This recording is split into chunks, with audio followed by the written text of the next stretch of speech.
Bora, bora, que a vida tem pressa. Bom dia, gente. Bom dia, bom dia. E aí, ó. Mais alguém correndo também, você vai ficar aí, né? E macho rei. Vem. Agora vamos chegar na pousada, tomar aquele café e partir para Beto Carreiro, viu? Vamos lá para Beto Carreiro. Lá vamos também em outras praias, Cascalho e outras mais. No final do dia nós vamos para Balneário Camboriú, juntar-se a um grupo que já estão lá para um grande momento, que é a convenção da CNDL.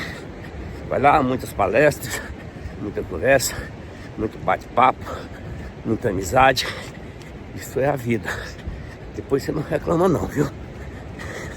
Eu digo sempre, se o céu não é de brigadeiro, quem escolheu o plano de voo foi você. Então, vem, o pessoal tão que corre. Bom dia. Aí, ó. Aliás, são os aviões. Essa gente continuando a nossa corridinha tradicional. Agora retornando. E você? Tô insistindo com você, viu? Eu vou acabar desistindo se você não sair dessa poltrona. Cuidado, hein? Vai dar cupim desse jeito, pelo que eu tô vendo aí. Tira a remela, rapaz. Vem, camarada. Vem curtir.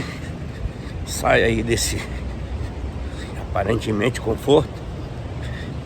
E aí, família, você também. Vão ficar aí? Olha aqui. Legal. Aqui é um cais. Opa. É isso. Vamos continuar. Agora estamos retornando de onde nós estamos hospedados. Agora tomar aquele café